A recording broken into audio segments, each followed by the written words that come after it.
आत्मनिर्भर भारत, यस, ये हमारे माननीय प्रधानमंत्री नरेंद्र मोदी जी ने कुछ दिनों पहले बोला। क्या है आत्मनिर्भर भारत? आप यहीं पे मैन्युफैक्चरिंग करें, यहाँ जो सामान यूज होता है उसका, और इससे भी बढ़कर एक्सपोर्ट में हिस्सा लें।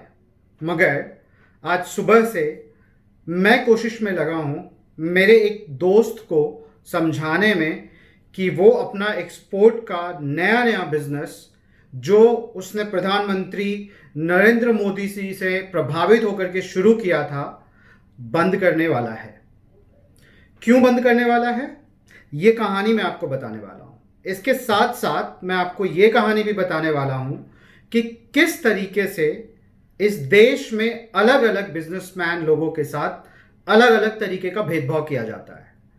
किस तरीके से आप समझ सकते हैं कि ease of doing the business कितना घटिया है हमारे देश में, और इसके भागीदार कौन कौन हैं। सरकार है? नहीं, सिर्फ सरकार नहीं है, हमारे हाथ में है। हमारे आपके जैसे लोग जो शायद नौकरी करते हैं अलग अलग जगह पे, उनके हाथ में भी है कि कैसे इस देश में ease of business, ease of doing the business को बेहतर किया जा सके। खैर, क्यों मेरा दोस्त अपना नया नया बिजनेस बंद करने वाला है, ये मेरे एक दोस्त नहीं, दो दोस्त हैं, हस्बैंड वाइफ हैं। बहुत दिनों से जानता हूं मैं इनको। बहुत ही मेहनती और फेयर एंटरप्रेन्योर है।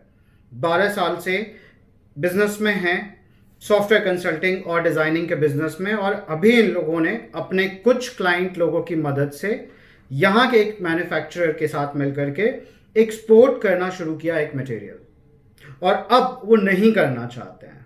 क्यों नहीं करना चाहते हैं मैं आपको बताता हूँ। उनका सबसे पहला पेमेंट आया 16 जून को, $10,000। उस दिन जब इन्होंने फोन किया तो डॉलर का रेट था 76 रुपये 10 पैसे। बैंक ने 74 रुपये 91 पैसे यानी 1 रुपये 20 पैसे के डिफरेंस पे उनको कन्वर्जन रेट करके दिया। अगली बार दोबारा 27 जुलाई को इनके पास पेमेंट आया 73 रुपये 50 पैसे का। इस बार अमाउंट बढ़ी थी थोड़ी, $26,000 का। इस बार 74 रुपये 60 पैसे चल रहे थे, और फिर से करीब करीब 1 रुपये 20 पैसे काट करके इनको पेमेंट दिया। 1 रुपये 20 पैसे क्या होता है, सबसे पहले आप वो समझने की कोशिश करें। आप एक्सपोर्ट के धंधे में बल्क में जब भी कोई चीज़ बेचते हैं तो मुश्किल से आप 5 से 6% के मार्जिन पे काम कर रहे होते हैं। आप इंडिया के किसी भी बिजनेसमैन से पूछ लें, राइस एक्सपोर्टर्स से पूछ लें, बहुत सारे लोग आपको बताएंगे कि ये बल्क का धंधा होता है, 5-6% के मार्जिन पे काम करते हैं वो। अब अगर आप एक बिजनेस 5% के मार्जिन पे काम कर रहे हैं और उसमें 20% अकेले करेंसी ट्रांजैक्शन में चला जाता है, तो आपके बिजनेस का क्या होगा, आपके मोटिवेशन का क्या होगा। यहीं पे कुछ हो रहा है। इन्होंने सपने में भी नहीं सोचा था कि कोई बैंक इतना पैसा उनके अकाउंट से काटेगा। आप बोल सकते हैं कैपिटलिज्म है, काट सकते हैं, जो बैंक का मर्जी होगा वो काट सकते हैं, अपनी फीस निर्धारित कर सकते हैं, वो आप बोल सकते हैं ये बात, लेकिन वो फीस क्या सबके लिए समान है? नहीं है। हम सुबह से, मैं और मेरे वो दोनों दोस्त ब्रांच में हैं, मैं कॉल पे हूं, विनती किए जा रहे हैं इन बैंकर्स के साथ कि आप ऐसा नहीं कर सकते। छोटे बिजनेसमैन हैं, 40,000 रुपये बहुत बड़ी होती है रकम।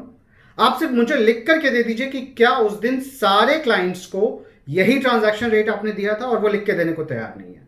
और मुझे पता है वो लिख के तैयार नहीं है देने को, और वो देंगे नहीं। बैंक का नाम है एक्सिस बैंक, वो नहीं देंगे लिख के, क्योंकि मुझे ये कहानी मेरे और भी 3-4 दोस्तों से पता चली थी, और मैंने उनकी मदद करके उनका ट्रांजैक्शन रेट 10 पैसे लाया हूं, जो इनको 1 रुपये 20 पैसे इन्होंने काटा है। अब सवाल यह है कि मैं अपने दोस्तों के लिए लड़ सकता हूं, लेकिन क्या उससे ईज ऑफ बिजनेस हो जाएगा? नहीं होगा। कैसे होगा? पॉलिसीज बनाने से होगी। बहुत ही अनफॉर्चुनेट सिनेरियो है इंडिया का। आपको लगता होगा आरबीआई सब कुछ है, आरबीआई बैंकों को निर्देश देती है। सच नहीं है।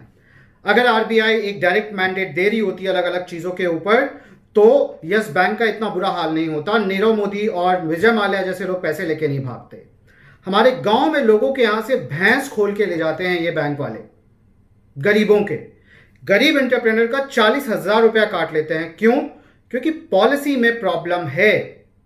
एक चतुर बिजनेसमैन को 5 पैसे का भी कन्वर्जन रेट देते हैं ये, और जो अभी अभी नया बिजनेस में आया है अगर वो ध्यान न दे तो उसके बिजनेस का पूरा प्रॉफिट खा जाते हैं ये बैंक। बैंक का दूसरा नाम है ट्रस्ट। हम ब्लाइंड ट्रस्ट करते हैं बैंक पे। मैं स्टॉक मार्केट सिखाता हूं, स्टॉक मार्केट पढ़ाता हूं, और उसमें मैं कैपिटलिज्म की बहुत तारीफ करता हूं। मैं ये बोलता हूं कि बहुत सारी समस्याओं का समाधान कैपिटलिज्म ही हो सकता है। कैपिटलिज्म के थ्रू ही आप मैन्युफैक्चरिंग करते हो, सर्विसेज बनाते हो, ह्यूमन लाइफ का अपलिफ्टमेंट करते हो। लेकिन ये वो काला हिस्सा है कैपिटलिज्म का जहां पे हर चीज अंधेरे में रखी जाती है और कोई नहीं बोलता। हर आदमी सिर्फ अपना अपना नेगोशिएशन करने में लगा रहता है। आपको क्या लगता है कि क्या ये मेरे इन दोस्तों के साथ होना चाहिए था? क्या मुझे इनके लिए लड़ना चाहिए आगे भी? और अगर लड़ना चाहिए तो किस तरीके से लड़ना चाहिए? ये वो पैसा वापस करने को तैयार नहीं है।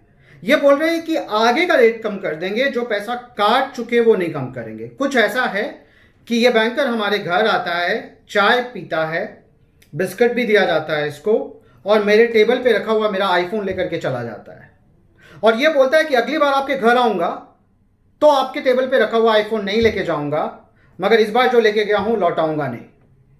ये कुछ ऐसा है मेटाफोरिकली, और इसीलिए मैं ये वीडियो बना रहा हूं। शायद मैं अपने इन 2 दोस्तों के साथ लाइव भी जाऊंगा, हस्बैंड और वाइफ के साथ। अभी ये बहुत कंफर्टेबल नहीं है, लेकिन मैं ये वीडियो बना रहा हूं उन सारे छोटे बिजनेसमैन के लिए, या हर वो बंदे के लिए जो फॉरेक्स में अपना पैसा जिनके अकाउंट में आता है और वो बैंक से ब्लाइंड ट्रस्ट करके उसको कन्वर्ट करने देते हैं।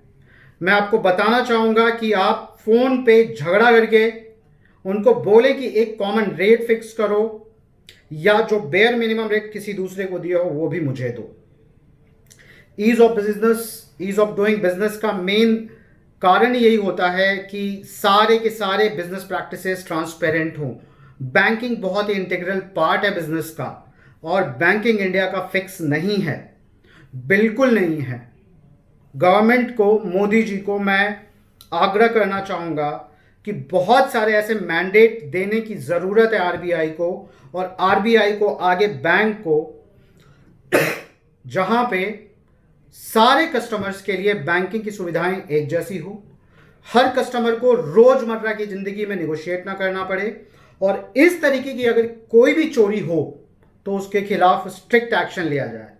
मैं चाहता हूं कि आप सारे लोग भी मेरे इन 2 दोस्तों की मदद करें, और ऐसे हजारों एंटरप्रेन्योर्स की मदद करें जिनको बैंक अलग अलग तरीके से चूसता है, और इन एथिकल बिजनेसमैन को चूज करके वो पैसा विजय माल्या और नीरव मोदी जैसे लोगों को देता है, जो फाइनली ये पैसा खा जाते हैं। राइट? ओके, क्या समझने को मिला या क्या सीखने को मिला?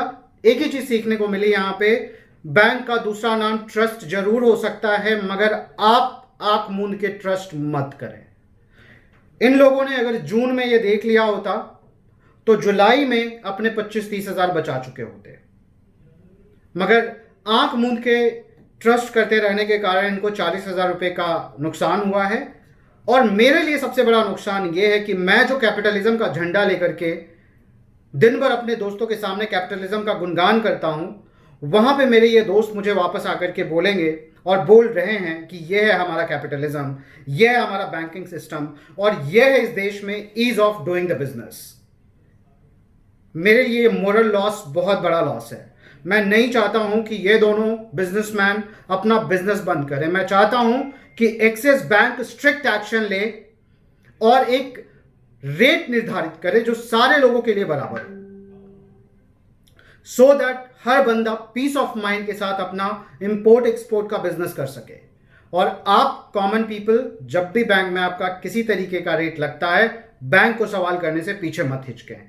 इस सीरीज में आगे क्या हुआ, ये वीडियो मैं उन सारे रिलेशनशिप मैनेजर्स को जिनके साथ सुबह से हम लोग विनती करने में, सत्याग्रह करने में लगे हुए हैं, उनको भेजने वाला हूं। शायद वो देखना चाहेंगे कि आप क्या सोचते हैं इसके बारे में, तो आप जरूर इस पर कमेंट करें। वीडियो लाइक करने की जरूरत नहीं है। बट कमेंट करके आप अपना ओपिनियन जरूर दें कि क्या इस एरिया में या बैंकिंग के बाकी एरिया में फिक्सेशन की ज़रूरत है कि नहीं। आरबीआई को चाहे वो लोन देने का हो या फीस काटने का हो, एक मैंडेट डिसाइड करके सारे बैंकों को देना चाहिए कि नहीं। इस तरीके के मुद्दों पे बात होनी चाहिए कि नहीं। मीडिया का काम है, मीडिया कभी नहीं उठाती इन चीज़ों को, पता नहीं क्यों। खैर, जो भी रीज़न हो, मेरे को आपके कमेंट का इंतज़ार रहेगा। Thank you.